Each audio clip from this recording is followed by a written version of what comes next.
Hi guys, today we're talking about the disappearance of Brandon Swanson. Brandon was living in Marshall, Minnesota. He was just 19 when he went missing, and it was only one day before his graduation. So he went out with friends in order to celebrate. He was excited about starting his life. 19 is so young, and nothing should have stopped him from living it. So he was celebrating with food and drinks. So Brandon left, and again, we don't know if he had been drinking or how much.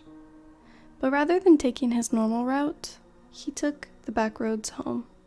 Maybe it's because he had been drinking and he didn't want to get pulled over by the cops. Maybe it's because it was faster and more peaceful route. But the back roads were mostly farmland and dirt roads, so it's likely there were no streetlights. And around 1 a.m., Brandon crashed or swerved into a ditch. He wasn't injured and the car wasn't damaged at all, but he wasn't able to get his car out of the ditch. He called a few friends and he needed their help, but they just didn't answer. So he called his parents around 1:54 a.m. and he tried to explain where he was. He said he was on a gravel road that was near some kind of golf course near Lint. So they came to pick him up, and once they arrived at the area they described, he wasn't there. Keep in mind, they were still on the phone with him at this point. They said, "Okay, we're here, but we don't see you. Where are you?" He said, "No, I'm here. I haven't moved. Can you see me?"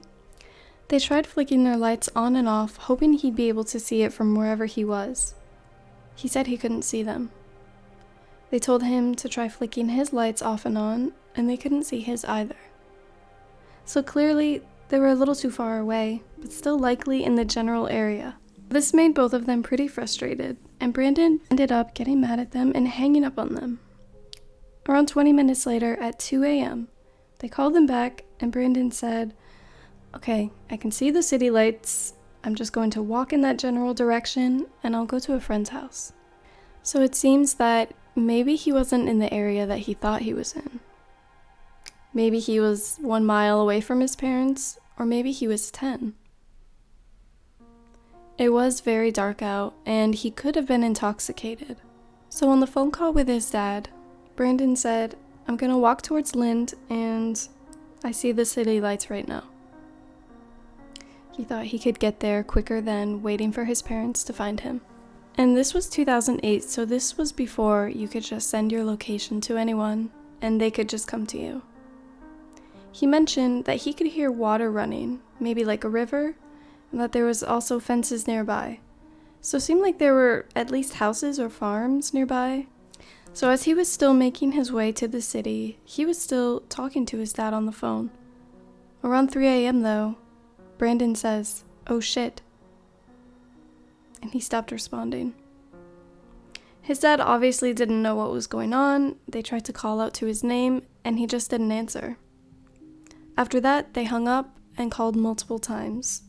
Brandon didn't answer. The phone kept ringing. It didn't go to voicemail, so that likely means the phone wasn't dead.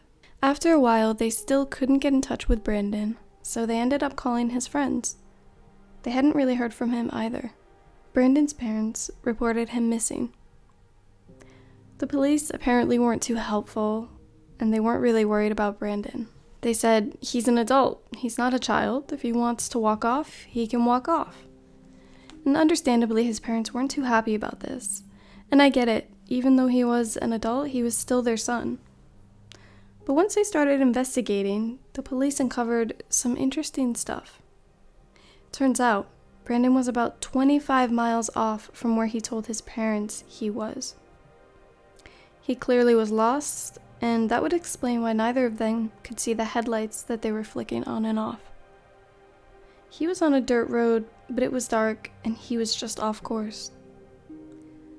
The police did find his car. It was still in the ditch, untouched. There wasn't any damage to the car, and they didn't believe it was a severe crash. So they started searching for Brandon. They had air search, ground search, ATVs, and many scent dogs. In the beginning, the police dogs couldn't really pick up on his scent until they were given an item of Brandon's. one dog was able to track down his scent, and it took them to about half a mile from his car, then down a side street, and then a right on Country Road 16, and about another half mile later, it turned onto an abandoned driveway on a farm. It continued past the driveway to the river, and the dog even got in the river, but then got out and continued the scent. It then led them to another gravel road, and that's where it lost the scent.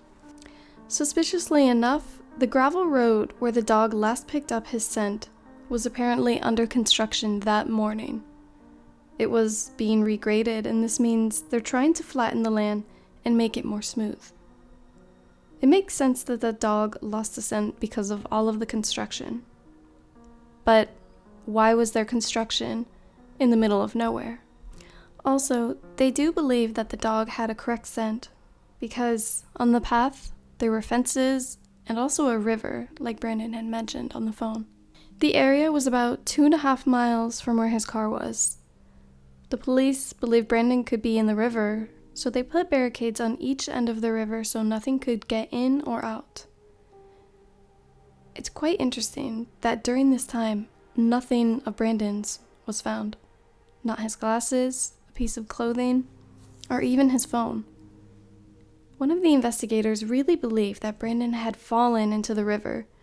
I mean, it's possible. It was dark, maybe he tripped and fell, or he was intoxicated and just drowned. What makes this case so frustrating and mysterious is that not a trace of Brandon or his articles of clothing was ever found. It's like he vanished. Or did someone take him and they cleaned up the mess? Also, it's very heartbreaking that his parents were trying to come and save him, even on the phone, and something still happened. So, let's talk about theories.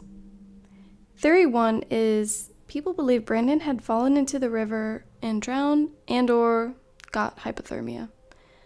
The problem with this theory is that his body has never been found, nor his shoes or clothing. Theory 2 is that he was met with foul play or was shot on a farmer's land. Although this is rare and no one had heard a gunshot, it still has happened in the past. His parents didn't hear any altercation or gunshot in the call after he had said, "Oh shit." They also didn't hear water or a splash of water, so it's unlikely that he fell into the river. Sinkhole is a possibility. Apparently, a couple have happened in that area. But again, his parents would have heard him yell, or at least yell out to them, because the phone didn't hang up after he said that.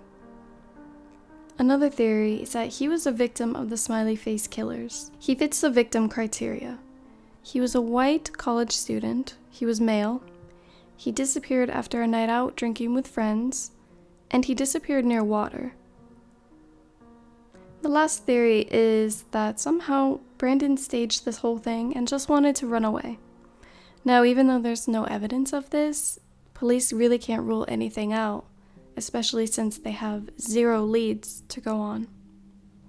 It's just crazy how similar this case is to Brandon Lawson's. But that's it for me today, guys. Thank you so much for watching. Subscribe if you enjoyed. Thank you.